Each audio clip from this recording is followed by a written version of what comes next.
The entire courtroom went silent when the cowboy pulled a second ring from his coat, but it wasn't the ring that made people stop breathing. The courthouse door slammed against the wall as icy wind swept inside. Snow clung to the cowboy's coat, melting onto the wooden floorboards. Across the room, a woman gripped the edge of her chair so tightly her knuckles turned pale. A stack of legal papers sat untouched on the judge's desk. Then the cowboy took one slow step forward and reached into his pocket, and suddenly every eye in the room locked on him. What happened next wasn't what anyone had come to see. If you're enjoying the story, tell me where you're watching from in the comments. The first snow of the year arrived early in Cedar Run Valley. It dusted the fence posts white, settled on the roofs of barns, and gathered in the cracks of wagon tracks that cut across the frozen ground.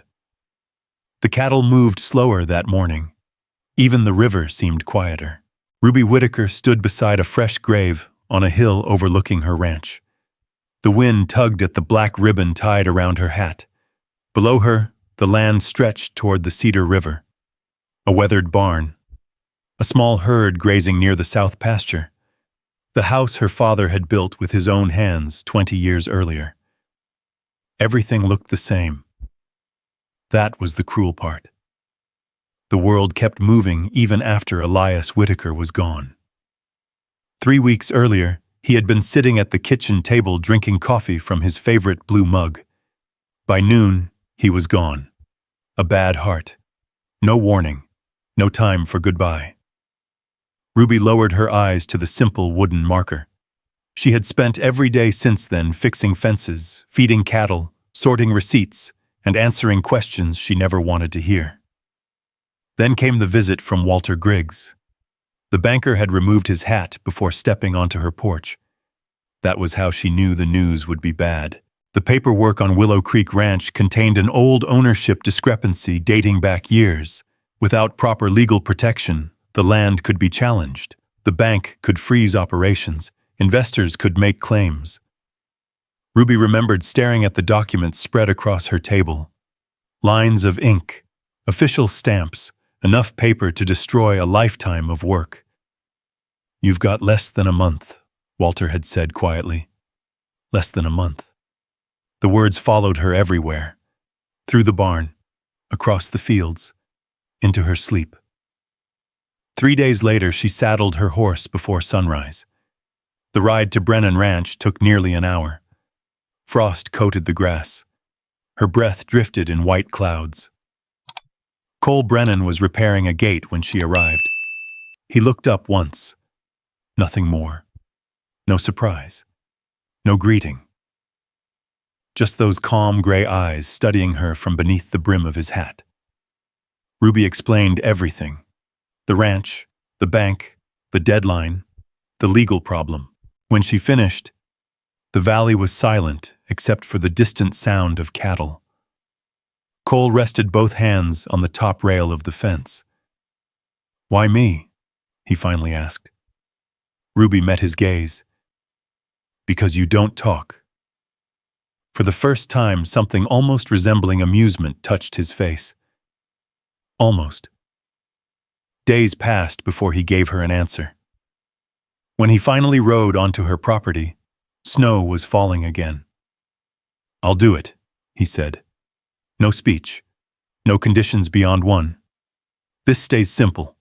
You run your ranch, I run mine." Ruby nodded. That was exactly what she wanted, or at least what she thought she wanted. The marriage papers were signed 4 days later inside Judge Everett Sloan's office.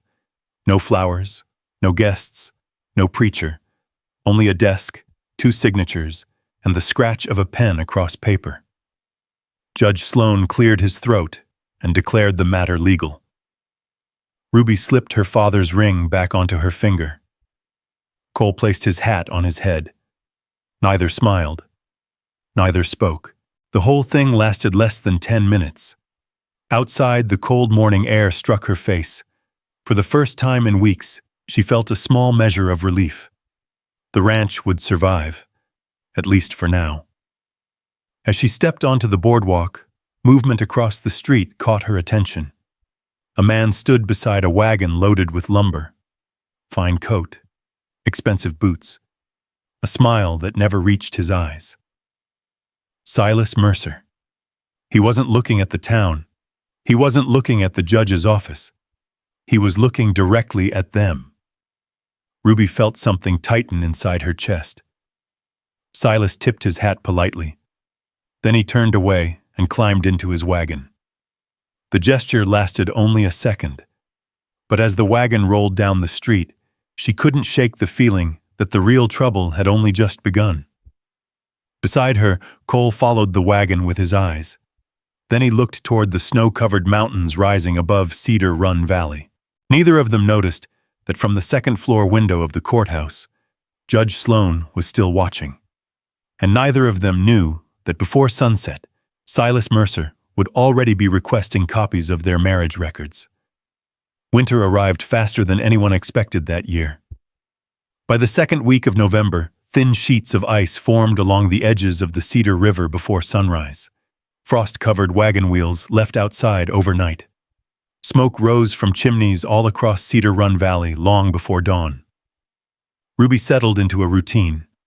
She checked the cattle at first light, carried feed to the horses, then spent afternoons sorting through her father's old ledgers at the kitchen table. Some evenings she found herself staring at his handwriting longer than necessary.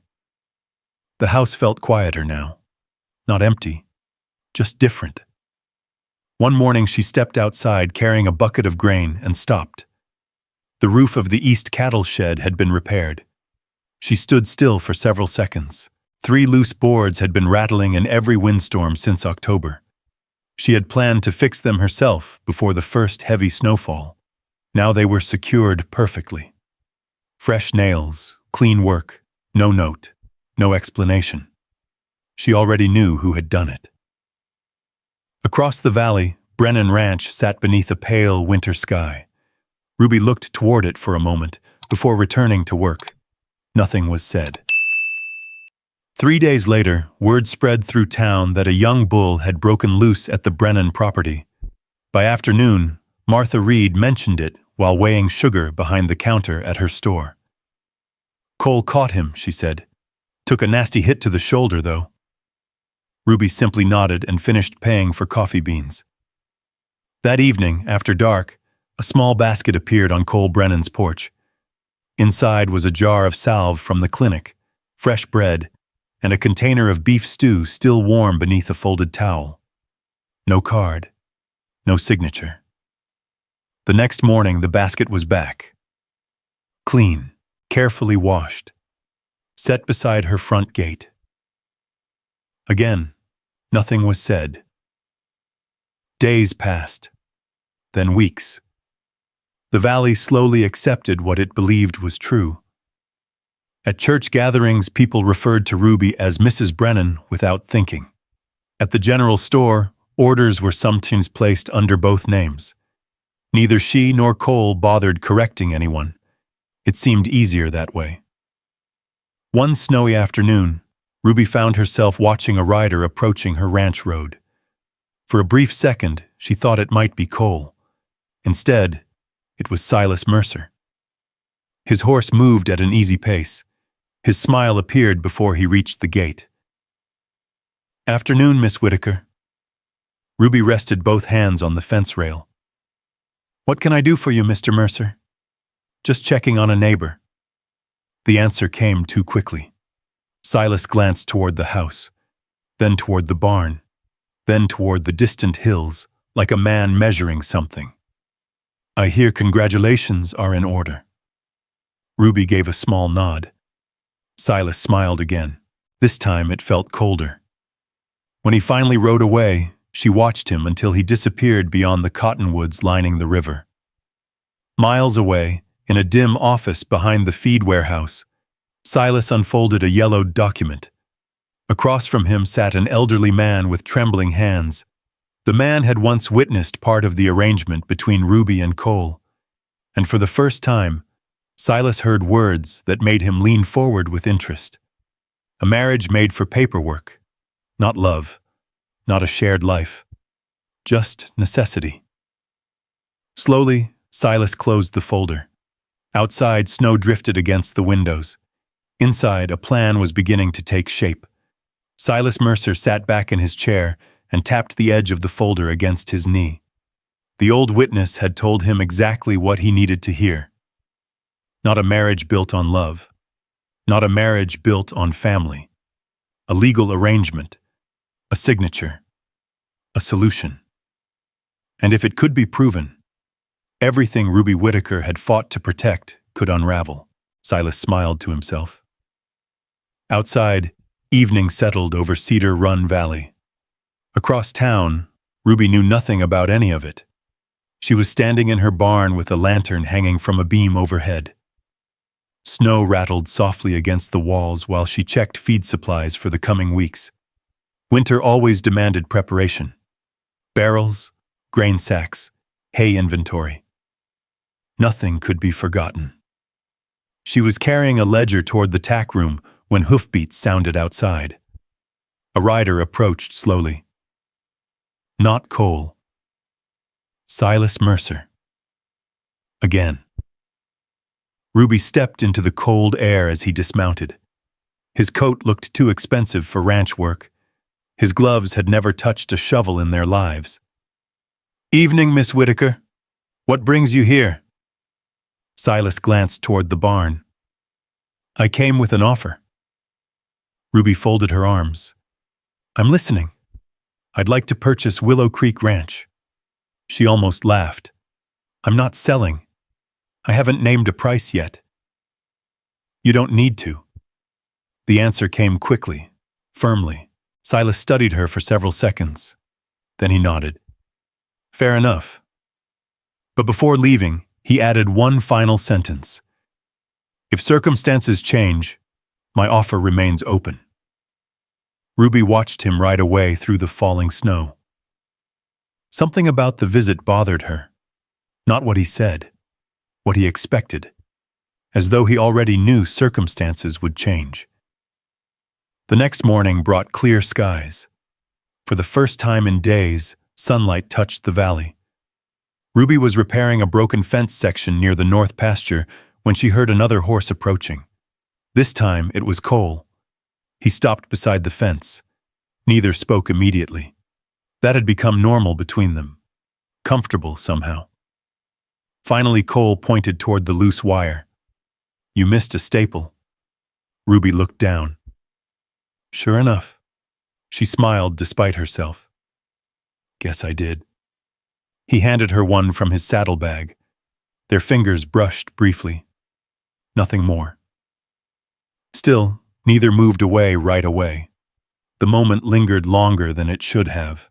Then a distant shout carried across the valley. Ben Harper was riding hard from the western ridge. His horse was lathered with sweat. Something was wrong. He reached them out of breath. Cattle. That was all he needed to say. Ruby was already moving. The storm that had passed 2 nights earlier had driven part of her herd toward higher ground. Now another front was moving in, a larger one. The sky beyond the mountains had already begun turning gray. Within an hour, Ruby, Cole, and Ben were climbing the northern slopes. Wind pushed snow across the open ground. Visibility dropped steadily. The missing cattle had gathered near a narrow shelf above a ravine. Not trapped. Yet. But if the storm hit before they moved them, half the herd could scatter into dangerous country. The next few hours passed in a blur of cold air, shouted directions, and moving animals. Ruby's horse slipped once on icy ground. Before she could steady herself, a gloved hand caught her arm. Cole. Just long enough. Just enough to keep her from falling. Then he released her immediately, as though neither of them had noticed. The wind strengthened. Snow swirled around them. The herd finally began moving downhill. One animal broke away. Ruby turned after it. Without hesitation, Cole followed. For several tense minutes, they disappeared into the white storm. Ben waited below with growing concern. Then 2 figures emerged through the blowing snow. The runaway steer between them. Both exhausted. Both covered in ice. Ruby could barely feel her hands. Cole removed one glove and adjusted the scarf around her neck before she could stop him. A simple gesture. Practical. Necessary. Yet neither looked away afterward. The storm howled around them. Neither spoke. Neither needed to. Something had changed. Something neither had agreed to. By the time they reached the ranch after dark, the cattle were safe. The valley was buried beneath fresh snow. Ben helped unsaddle the horses. As he carried equipment toward the barn, voices drifted from the road beyond the trees. 2 riders. One of them unmistakably belonged to Silas Mercer. Ben froze. The wind carried fragments of conversation. Hearing is already arranged. County records. Once the marriage is questioned. Then another voice. A lawyer from town. The ownership claim can be challenged. Ben stood motionless. Snow gathered on his coat. A hearing. Legal action. Silas wasn't guessing anymore. He was preparing to strike. And for the first time, Ben realized the danger facing Ruby was far worse than a land offer. Inside the barn, Ruby and Cole knew none of it. Outside, hidden by darkness and snowfall, the clock had already started running. Ben Harper did not sleep much that night. The conversation he had overheard stayed with him. A hearing. County records. A challenge to the ranch. Before sunrise, he rode to Brennan Ranch. Cole was already awake, splitting firewood behind the house. The cold air carried the sharp smell of pine and fresh-cut timber. Ben told him everything. Every word. Cole listened without interrupting. When Ben finished, the axe remained buried in the chopping block for several long seconds. "What exactly did they say?"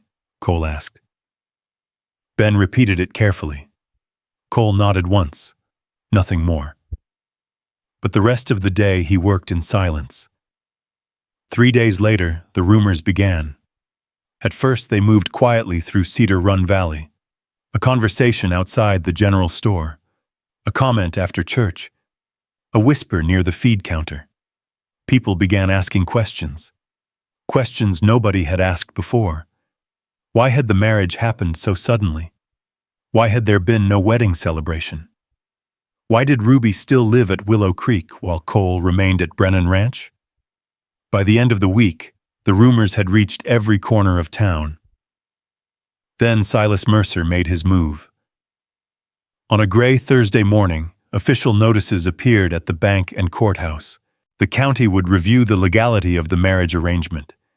Until then, ownership claims connected to Willow Creek Ranch would be suspended. Ruby read the notice twice. The paper trembled slightly in her hands. Across the desk, Walter Griggs removed his spectacles. "I argued against it," he said quietly. But once the complaint was filed, the county had to review it. Ruby folded the document carefully. Not because she was calm, because her father had taught her long ago that anger solved nothing in public. Outside, snowmelt dripped from rooftops. Inside, it felt as though winter had returned. The next blow came from somewhere she never expected.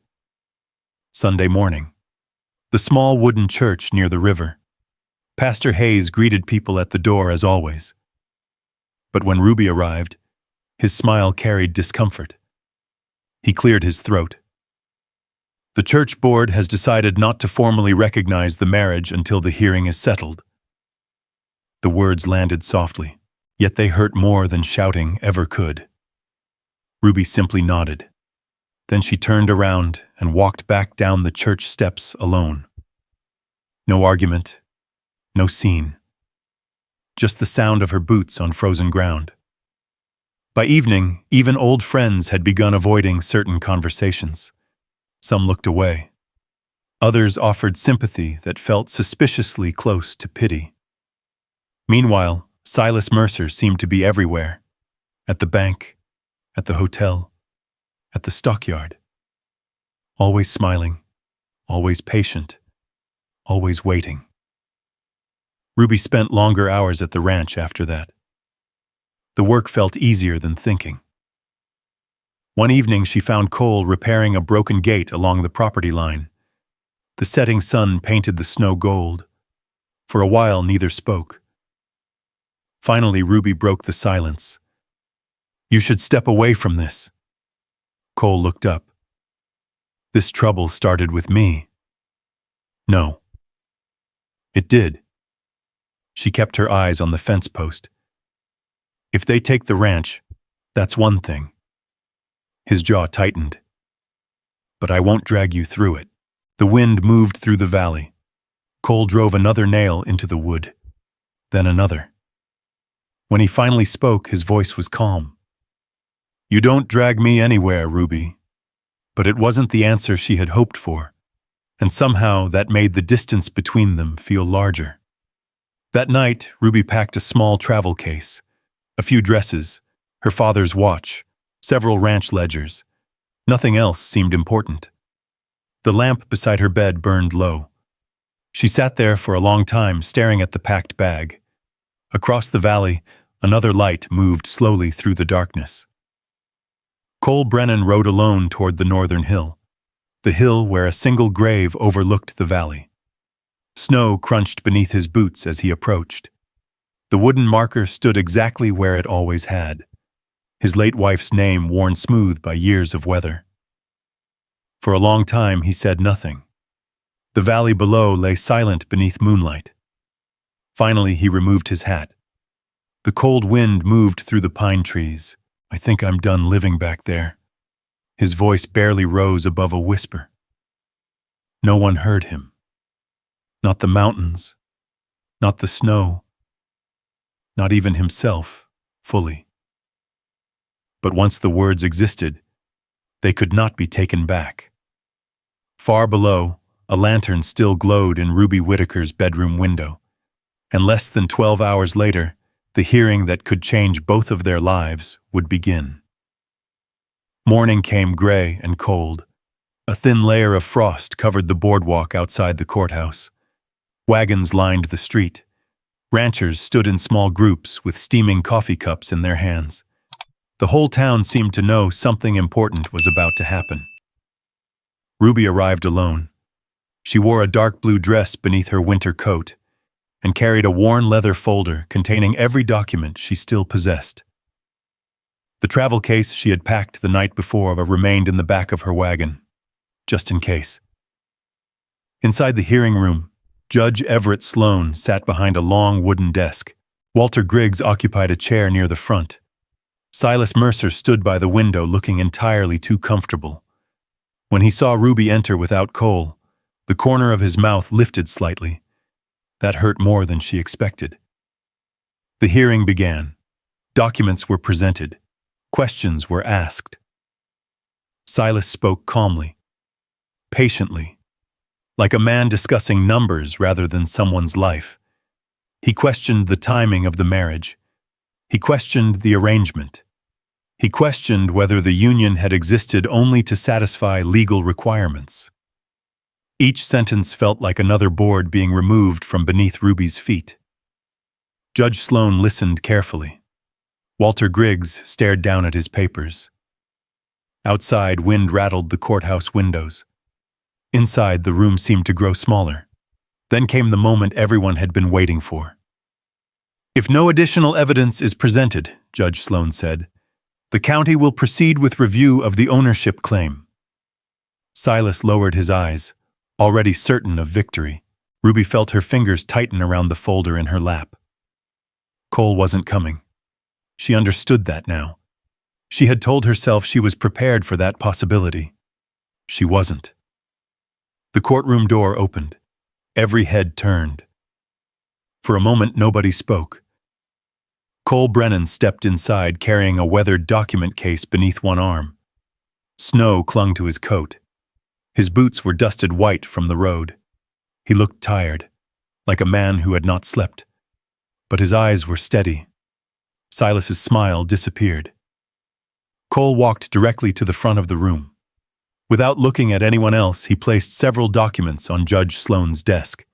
The judge adjusted his spectacles and began reading. His eyebrows rose. then rose again. "What exactly am I looking at, Mr. Brennan? A completed sale agreement." The room remained silent. Cole glanced briefly toward Ruby. Only briefly, long enough for her to realize something was wrong. Or perhaps something was finally right. "I sold the western section of Brennan Ranch yesterday." A murmur spread across the room. Even Walter Griggs looked shocked. Cole continued. "The proceeds settled every outstanding claim connected to Willow Creek Ranch." Silas stared at him. "You sold your land?"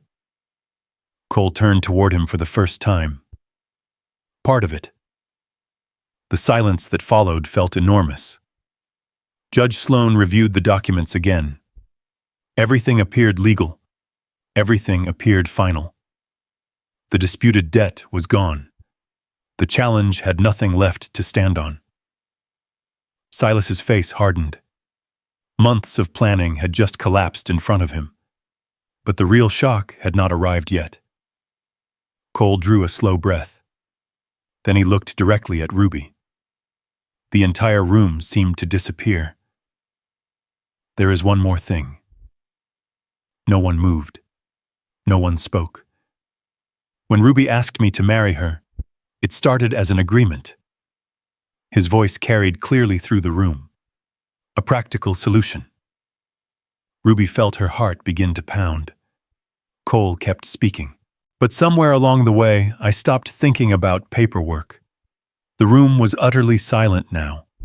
"I stopped thinking about signatures." His gaze never left hers.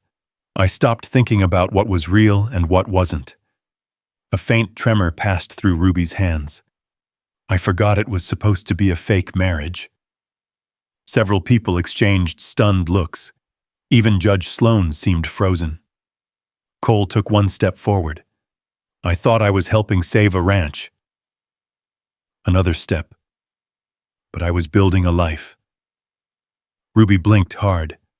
The room blurred for a moment. "I don't want an arrangement anymore."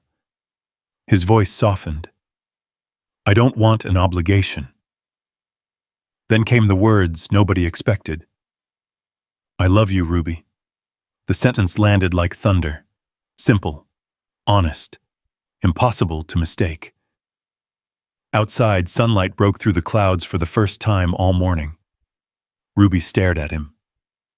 This quiet man, this stubborn man, the man who fixed roofs in the dark and repaired fences without being asked, the man who had stood beside her every step of the way. Slowly, she reached into her coat pocket. The old ring from the courthouse remained on her finger. She slipped it off. Several people leaned forward. Then she pulled out another ring, a simple gold band. She had carried it all morning without fully understanding why. The room watched in silence. Ruby stepped toward him, placed the old ring in his hand, then offered the new one. A smile touched her face. Small. Real. The kind that began deep inside. "I was hoping you'd say that before I left town." Laughter broke softly through the room. Even Judge Sloan smiled. Cole looked down at the ring, then back at her. For the first time since anyone in Cedar Run Valley could remember, he smiled without hesitation. Outside the courthouse, winter was beginning to loosen its grip. Weeks later, snowmelt fed the Cedar River. Months later, grass returned to the valley. By summer, construction crews were raising a new horse barn between the two ranches. No fences divided the properties anymore. One evening, as the sun settled behind the mountains, Ben Harper hammered the final nail into a wooden sign. Brennan and Whitaker Ranch. The sound echoed across the pasture. Ruby stood beside Cole, watching the light spread across the fields their families had worked for years. The wind moved gently through the tall grass. Neither spoke. Neither needed to. Because somewhere between a legal agreement and a shared future, both of them had forgotten exactly where the arrangement ended and where love began. Maybe that's what makes stories like this stay with us long after they're over. Not the courtroom, not the paperwork, not even the ranch. Maybe it's the quiet moments. The roof repaired before sunrise. The cup of coffee left on a table. The hand that reached out when the storm was at its worst. If you place yourself in Ruby's boots for a moment, you might remember a time when life asked more of you than you thought you could give. A season when the future felt uncertain and the road ahead seemed covered in fog. And if you place yourself in Cole's place, maybe you remember what it's like to carry an old loss for so long that you stop believing there's room in your heart for anything new. Yet life has a strange way of meeting us where we are. Sometimes healing doesn't arrive with fanfare. Sometimes it shows up one ordinary day and stays. One kind act at a time. One shared burden at a time. One quiet promise kept when no one is watching. And maybe that's the lesson hidden in this valley beneath the mountains. The strongest love isn't always the loudest. Often, it's simply the person who keeps showing up. If this story meant something to you, I'd love to know where it touched your heart.